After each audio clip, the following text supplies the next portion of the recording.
एक बड़ी खबर सामने आ रही है। दिल्ली में श्रद्धा जैसे एक और हत्याकांड से सनसनी जो है वो फैल गई है। झज्जर की लड़की का दिल्ली में मर्डर किया गया।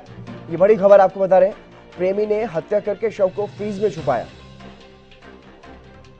5 दिन की पुलिस हिरासत में है आरोपी साहिल। ये बड़ी खबर आपको बता रहे हैं। शव लेने के लिए दिल्ली पहुंचे निक्की के परिजन। गांव में किया जाएगा निक्की यादव का अंतिम संस्कार। ये बड़ी खबर आपको बता रहे हैं। झज्जर की लड़की थी और आरोपी को फांसी दी जाए, मृतका के परिजन यह मांग कर रहे हैं। दिल्ली में श्रद्धा जैसे ही एक और हत्याकांड का मामला सामने आया है, जिससे एक बार फिर से सनसनी फैल गई है। झज्जर की लड़की का दिल्ली में मर्डर किया गया है और प्रेमी ने ही हत्या करके शव को फ्रिज में छिपाया।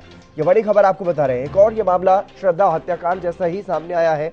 इस बार हरियाणा की लड़की, झज्जर की लड़की निक्की यादव की हत्या जो है वो की गई है और हत्या करने वाला जो हत्या आरोपी है वो प्रेमी ही रहा है। निक्की का प्रेमी साहिल, उस पर यह आरोप है कि उसने निक्की की हत्या की और उसे फ्रिज में रखा। हालांकि अब पुलिस हिरासत में है आरोपी साहिल। झज्जर की लड़की का दिल्ली में मर्डर किया गया। प्रेमी ने हत्या करके शव को फ्रीज में छुपाया। ये बड़ी खबर आपको बता रहे हैं और 5 दिन की पुलिस हिरासत में है अब आरोपी साहिल। शव लेने के लिए दिल्ली पहुंचे निक्की के परिजन।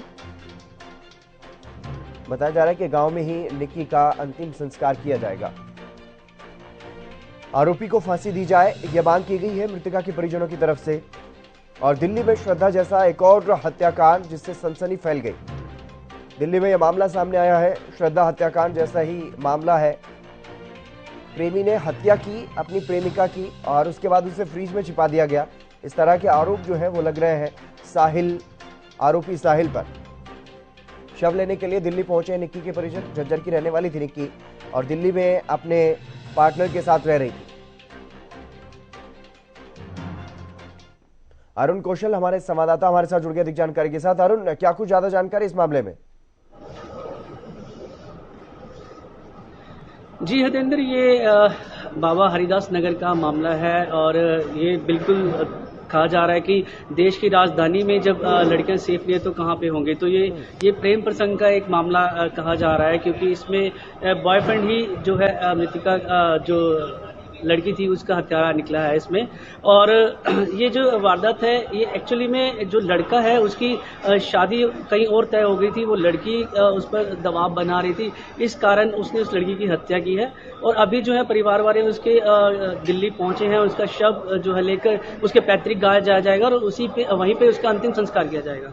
इस बारे में क्या कुछ बताया जा रहा है? जो आरोपी लड़का है वो कहाँ का रहने वाला है? आरोपी लड़का भी दिल्ली के नजफगढ़ एरिया का ही रहने वाला। वहां पे उसका अपना एक ढाबा वो चलाता था, ढाबा भी था उसका। और वहीं पे जो फ्रिज रखा हुआ था उसी में वहां पे उसने लड़की की लाश को भी रात भर रखा। अरुण, कितने दिन से ये दोनों लिव इन पार्टनरशिप में यहाँ पर रह रहे थे? देखिए, सूत्रों के माने तो ये काफी टाइम से जो है लिविंग में रह रहे थे। उत्तम नगर में इन्होंने एक फ्लैट ले रखा था, वहां ये लिविंग में रह रहे थे। और ये मेडिकल की जो परीक्षा है उसके लिए यहाँ पे आए थे, प्रवेश के लिए जो तैयारी है उसकी तैयारी कर रहे थे मेडिकल एग्जाम की। तो तभी से इन दोनों में आपस में प्रेम हुआ और वो साथ में लिविंग में रहने वहीं पे शुरू कर दिया इन्होंने। और जब लड़की ने शादी का दबाव बनाया, एक्चुअली लड़के के जो है घर वालों ने कहीं उसकी शादी और तय कर दी थी। और बताया ये भी जा रहा है कि शादी से 2 दिन पहले जब उसकी सगाई थी उससे 1 दिन पहले ही इस लड़की की हत्या कर दिया। और सगाई करनी, उस शादी करी, उसके बाद उसको बाहर जाने का भी था और बाहर जैसे हनीमून पे जाने की उसकी प्लानिंग थी। और उसकी जो है प्लेन की टिकट वगैरह भी सब बुक हो चुकी थी और वो निकलने की फिराक में था कि यहाँ से निकला जाए। लेकिन कैसे इस मामले का खुलासा हुआ, कैसे पता चला? देखिए, ढाबे के अंदर जैसे ही उसने फ्रिज में बॉडी रखी हुई तो वहाँ पे काम करने वाले जो मुलाजिम थे उनको नहीं पता था कि इस तरीके की जो है वो चीज़ यहाँ पे है। तो जब तो उसकी सूचना जो है दिल्ली पुलिस में दी गई। तो क्राइम ब्रांच की टीम वहाँ पहुंची। जब उन्होंने फिर इस पूरे मामले की जो है पड़ताल की और जो आगे जो परतें दर परतें खुलती गई तो उसमें जो प्रेमिक लड़की थी उसका प्रेमी ही इस कत्ल का जो है वारदात का गुनहगार साबित हुआ। लेकिन शव को फ्रिज में कैसे रखा गया था?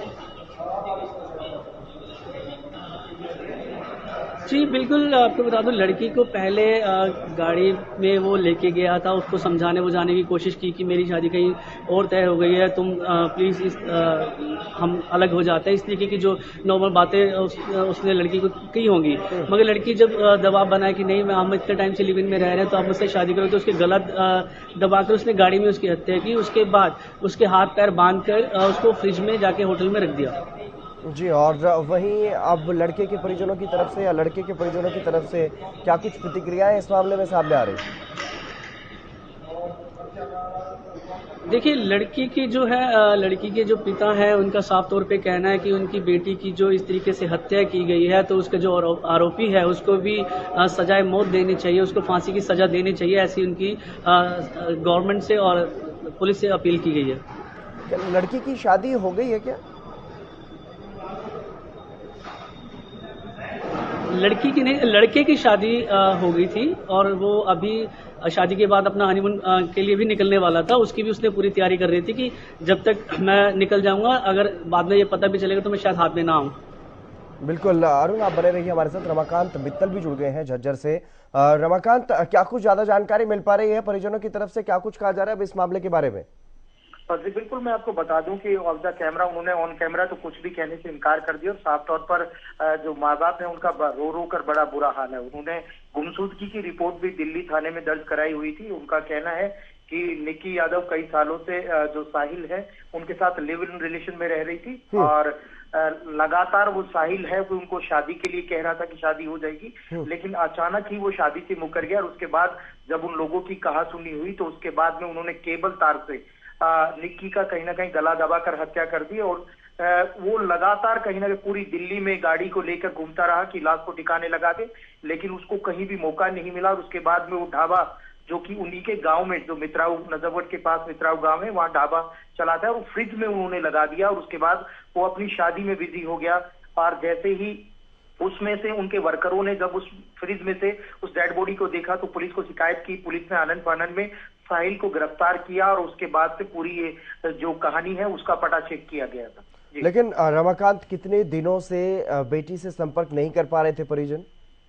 तकरीबन 1 महीने से वो संपर्क में बेटी के नहीं थे और हालांकि 3 से 4 दिन से वो लगातार, हालांकि फोन से उनसे बात हो रही थी, लेकिन वो 1 से 1.5 महीने से वो ना घर आई थी ना घर वाले उनके पास गए थे। लेकिन 3 से 4 रोज से यानी 9 तारीख के बाद से उनका फोन लगातार स्विच ऑफ था और उसी के बाद माँ बाप को थोड़ी सी चिंता होने लगी और दिल्ली के ही थाने में उन्होंने अपनी बेटी की गुमशुदगी की रिपोर्ट भी दर्ज कराई थी।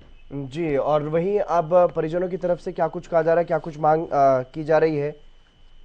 परिजनों ने कहा कि श्रद्धा मर्डर केस से ही इसको जोड़ा जाए और लगातार जिस तरह की घिनौनी वारदात मेरी बेटी के साथ हुई है, न्याय मिलना चाहिए और उस आरोपी साहिल को फांसी की सजा हो, इससे कम बिल्कुल भी वो तैयार नहीं है। और वो लगातार वो ये कह रहे हैं कि हमारी बेटी का कोई भी कसूर नहीं था। वो लगातार जब लिव इन रिलेशन में रह रहा था तो धोखाधड़ी भी बनती है, रेप अटेम्प्ट भी बनता है और कहीं ना कहीं हत्या का मामला तो उसके ऊपर बने, इसलिए उसे फांसी की सजा मिलनी चाहिए। इस बारे में क्या कुछ जानकारी रमाकांत?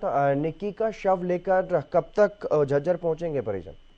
अभी जब मैं आपको बता दूं कि हमारे सूत्र ये बता रहे हैं कि दिल्ली में अभी उनका पोस्टमार्टम चल रहा है और तकरीबन 2 से 2.5 घंटे बाद दिल्ली से उसके शव को झज्जर लाया जाएगा और उसके बाद जो गांव उनका खेड़ी है वहां पर निक्की का दाह संस्कार किया जाएगा। गांव में बड़ा ही गमगीन माहौल है और सभी का रो रो कर अपनी बिटिया को खो देने का बड़ा ही दुख है और 2 से 3 घंटे में निक्की का शव वहां से आ जाएगा। चलिए, बहुत शुक्रिया तमाम जानकारी देने के लिए रमाकांत, और अरुण आपका भी बहुत शुक्रिया तमाम जानकारी देने के लिए। तो दिल्ली में एक बार फिर से श्रद्धा हत्याकांड के जैसा ही ये निक्की हत्याकांड का मामला जो है वो सामने आया है।